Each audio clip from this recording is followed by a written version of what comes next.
MLA bonda Uma గారు ఎవరిపైన నోటితోనే సమానం చెప్తుంటారు, దూసుకుపోతుంటారు. అసలుకి నోరు ఎక్కువ ఆయనకు అంటారు. అందులో భాగంగానే పార్టీ యొక్క సూచనలతోనే మీరు అసెంబ్లీలో అలా కొద్దిగా దూకుడుగా మాట్లాడుతుంటారట. అంటే పార్టీ నిజంగా చెప్తుందా, మీరు సొంతంగా నిర్ణయం తీసుకుంటున్నారు మాట్లాడు? అసలు నాకెవరు చెప్పాల్సిన అవసరం లేదండి.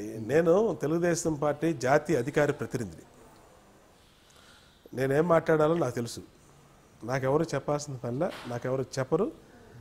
నేను మాట్లాడేది పార్టీ లైనే మాట్లాడతా, పార్టీ శ్రేయస్సు గురించే మాట్లాడతా, పార్టీ విషయాలే మాట్లాడతా. అంతే తప్పితే ప్రతి రోడ్డు మీద వెళ్ళే వాళ్ళ మీద గొడవ పెట్టుకోవటం, రోడ్డు మీద వెళ్ళే వాళ్ళని అనటం, అనవసరంగా ఇంకోళ్ళు హర్ట్ చేయటం మాకు ఇదే పనే. మాకు బోల్డ్ పనులు ఉన్నాయి. మాకు ఉండే పనులే మాకు సరిపోవు. ఇప్పుడు మీకు ఇచ్చే ఇంటర్వ్యూ బోల్డ్ పనులు ఆపుకొని ఇచ్చాం. అంతే తప్పితే మాకు ఇదే పనే. ఎవరిని పడితే ఎందుకంటామండి? మేము సొసైటీలో నాకు 50 years నా ఏజ్. ఇన్ని సంవత్సరాల నుంచి ప్రజల మధ్య అన్ని రకాలుగా అన్ని వర్గాలు, వ్యాపార వర్గాల్ని, రాజకీయ వర్గాలు చూసిన వాళ్ళం ఊరిని ఎందుకంటాం? ఊరినే దాన్ని బ్లేమ్ చేయటం అలా తప్పితే దాంట్లో అర్థం లేదు. అదే అవాస్తవం కూడా. నేనైతే మాత్రం నేను ఒకటే, నా లైన్ ఒకటే చెప్తాను కదా, మా నాయకుడు చంద్రబాబు, మా పార్టీ తెలుగుదేశం. వీటి జోలికి వస్తే మాత్రం ఎవరితోనైనా మాట్లాడతాం. ఇది ఢీకొంటారు అంతే. అంతే తప్పితే రెండో లైనే మాకు లేదు. రెండో ఆప్షన్ అనేది నాకు కనబడదు, నాకు వినపడదు కూడా.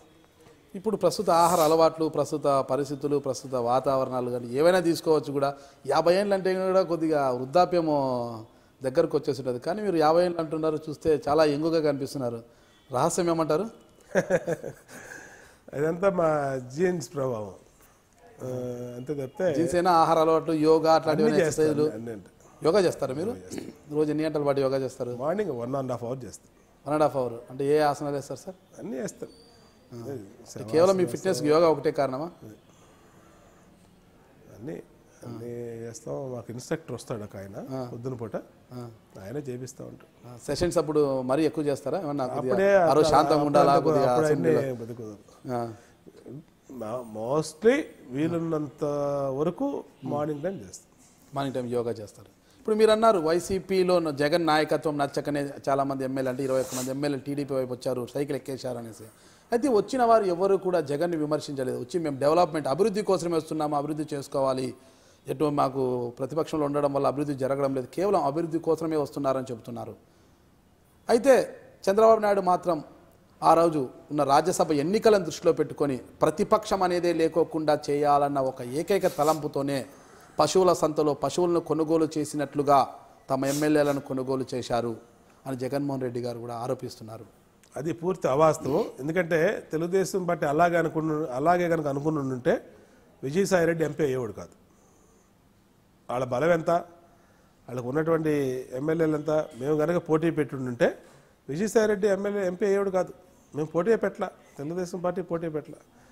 మాకు వచ్చే వరకే మేము పోటీ పెట్టాం, మాకు వచ్చినంత వరకు మేము తీసుకున్నాం. వాళ్ళకి వచ్చే ఎంపీ వాళ్ళు తీసుకున్నారు. అంతే తప్పితే ఎప్పుడు కూడా ఒకటండి, తెలుగుదేశం పార్టీ ఇలాగా కొత్తగా వచ్చిన పార్టీ కాదు. 35 సంవత్సరాల పార్టీ, ఒక సుదీర్ఘమైనటువంటి చరిత్ర ఉన్నటువంటి పార్టీ. ఏ రోజు అధికారం కోసమో, ఒక ఎంపీ సీటు కోసమో ఏ రోజు ఎప్పుడు మేము పడలా. ఎందుకంటే వాజ్పేయి గారి ప్రభుత్వంలో చూశారు మీరు. అప్పుడు ఎన్డీఏ ప్రభుత్వంలో 42 మంది ఎంపీలకి 35 మంది టీడీపీ వాళ్ళు ఉంటే బయట నుంచి మద్దతు ఇచ్చాం. ఒక బాలయోగ్ గారికే స్పీకర్ ఇచ్చారు. 8 మంది మంత్రులు ఆ రోజు అవకాశం తెలుగుదేశం పార్టీ. ఇంకా అడిగితే 10 మంది కూడా ఇచ్చేవాళ్ళు. ఎందుకంటే కీలకం ఆ రోజు తెలుగుదేశం పార్టీ ఎంపీలే. వాజ్పేయి గారికి ఒక భారతదేశంలో ఒక రీజనల్ పార్టీ, ప్రతిపక్ష పార్టీ రోల్ పార్టీ ఇచ్చిందంటే ఒక తెలుగుదేశం పార్టీ ఒకటే. ఆ రోజే బయట నుంచి మద్దతు ఇచ్చాం. మంత్రి పదవుల కోసం, ఎంపీల కోసం, ఇంకోటి కోసం ఏ రోజు కక్కుర్తి పడలా. మీరు అన్నట్టు జగన్మోహన్ రెడ్డి అన్నట్టు కనుక వాస్తవం ఏంటంటే అతను విజయసాయి రెడ్డి ఎలా అయ్యాడు ఎంపీ? ఇలా పార్టీ బలం ఉంది కదా. ఎలా ఉంటుంది బలం? వచ్చేసారు కదా ఎంపీలందరూ, మా ఎమ్మెల్యేలందరూ దీనికి వచ్చేసారు కదా. ఎంపీలందరూ దీనికి వచ్చేసారు.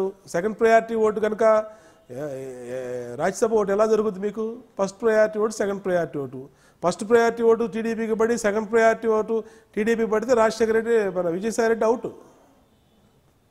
అసలు అంటే కంటెస్ట్ పెడితే అది కుదరదు. అది మీరనే రాజకీయ కోణంలో అదే ఆలోచించుంటే తెలుగుదేశం పార్టీ మొత్తం ఆ రోజున పార్లమెంట్ సభ రాజ్యసభ మెంబర్ మేము గెలిచేవాడు. ప్రతి ఒక్క ఎమ్మెల్యేకి కూడా 8 నుంచి 10 కోట్లు ఇచ్చారు, అమరావతిలో స్థలం ఇచ్చారు, దాంతోనే కొనుగోలు చేశారంటున్నారు కదా. ఎందుకు అంత అవసరం ఏంటంటున్నా. పోనీ ప్రతిపక్షం అనేది లేకుండా చేసుకోవాలి. 2019లో కూడా టీడీపీ అధికారంలోకి రావాలి. ఓకే, ఒక విషయం, ఇప్పుడు ఈ పార్టీకి పూర్తి మెజారిటీ ఉంది. 175 మంది శాసనసభ్యులు, 105 మంది సింగిల్గా సైకిల్ గుర్తు మీద గెలిచాం మేము. వాళ్ళు 67 మంది 68 మంది వాళ్ళు గెలిచారు. అలాంటప్పుడు ఆ కర్మ ఏంటి అంటున్నా. ప్రతిపక్షం లేకోకుండా ఎందుకు అంత అవసరం ఏంటంటున్నా. అంత అవసరమే లేదు కదా. 2019లో మళ్ళీ ఎలక్షన్లు, అప్పుడు కదా ఆలోచించేది. అప్పటికి మళ్ళా కూడా మనమే ఉండాలి, అధికారంలోకి మనమే రావాలి, మనమే వస్తాం. అదే ప్రజలకి ఎవరో ప్రతిపక్ష సభ్యులు గెలిపించేది, మమ్మల్ని ప్రజలు గెలిపించేది. రేపు మళ్ళీ మ్యాండేట్ ఇవ్వాలంటే ఎవరు? ప్రజాస్వామ్యంలో, ఈ ప్రజాస్వామ్య దేశంలో ఇవాళ అధికారంలో ఉన్న 5 సంవత్సరాలు మేము సద్వినియోగం చేసుకొని ప్రజలకు మంచి పనులు చేస్తే, ప్రజలు ఓట్లేస్తే మళ్ళీ ప్రభుత్వం వస్తాయి. అంతేగాని కొనుక్కొచ్చిన వాళ్ళు, స్థలాలు ఇచ్చి తెచ్చిన వాళ్ళు వీళ్ళ వల్ల ప్రభుత్వం రాదు. వీళ్ళ వల్ల అసలు మన 2014 గెలవలేం మేము, గుర్తుపెట్టుకోండి. అంటే అభియోగం ఒక ప్రతిపక్ష నాయకుడు చేయొచ్చు. అతను ఏంటి, ఒక రాజకీయ దురుద్దేశంతో అతన్ని విడిచి అతని సొంత కుటుంబ సభ్యులు, సొంత ఎమ్మెల్యేలు వచ్చేస్తున్నారు కాబట్టి ఆయన అలాంటి అభియోగాలు చేస్తాడు, అది కామన్. బట్ అంత అవసరం తెలుగుదేశం పార్టీకి ఉందా? మేమైనా మైనార్టీలో ఉన్నావా? పోనీ మాకేమైనా 5 శాసనసభ్యులు 10 మంది ఉంటే ఉపయోగం అండి ఈ ప్రభుత్వం నిలుపుకోవడానికంటే, పోనీ అలాంటిదని జరిగిందనో ఒక అర్థం ఉంది. అసలు ఆ పరిస్థితే లేదు కదా ఇక్కడ.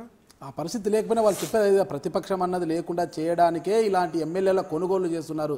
ఇంకా కూడా కొనుగోలు చేయడానికి ప్రయత్నిస్తున్నారు, ఎవరు కూడా రావట్లేదు. తెలుగుదేశం పార్టీకి ఆ దీనావస్థ ఎప్పుడు రాదు, అలాంటి అవసరమే లేదు. అది కేవలం ఆయన రాజకీయ ప్రయోజనం కోసమే, పార్టీ క్యాడర్లో ఒక విశ్వసనీయత పొందటం కోసమే వెళ్ళే ఎమ్మెల్యేలు ఇంకా వచ్చేసేవాళ్ళు బోల్డ్ మంది ఉన్నారనే సమాచారంతో ఇలాంటి మాటలు మాట్లాడుతూ ఉన్నాడు. నేనంటా ఉన్నా, ఆ లెక్కన నువ్వు తెలుగుదేశం పార్టీలో ఉన్నటువంటి ఉప్పులేటి కల్పనాన్ని ఎంత ఇచ్చి కొన్నావు? నానిని ఎమ్మెల్యేగా వైఎస్ఆర్ కాంగ్రెస్ పార్టీకి వెళ్ళిపోయాడు అతను, రాజీనామా చేసేలా. నువ్వు ఎంత ఇచ్చుకున్నావు నానిని? ఎన్ని కోట్లు ఇచ్చుకున్నావు? 30 కోట్లు ఇచ్చావా? 40 కోట్లు ఇచ్చావా? రోజైనా ఎన్ని కోట్లు ఇచ్చుకున్నావు? నీ దగ్గర ఉన్న వాళ్ళందరిలో సగం మంది తెలుగుదేశం నుంచి వచ్చిన వాళ్ళే కదా. ఎమ్మెల్యే కాదు కదా, అప్పుడు కాకపోయినా సరే పార్టీ మారింది కదా, పార్టీ మారింది కదా. ఎన్ని కోట్ల కోసం పార్టీ మారిండొచ్చు కదా. అప్పుడు అక్కడికి పోతే ఎమ్మెల్యేలు ఎందుకు కొన్నావు? కొడాలి నానిని చెప్పమానండి. పోనీ మేము ఎందుకు కోట్లు ఇచ్చి కొన్నాం అంటున్నాడు. కొడాలి నానిని ఆ రోజున ఎమ్మెల్యేగా అతను రాజీనామా చేయకుండా వైఎస్ఆర్సీపీకి వెళ్ళిపోయాడు. ఎంత ఇచ్చుకున్నాడు? అది చెప్పిది చెప్పమానండి.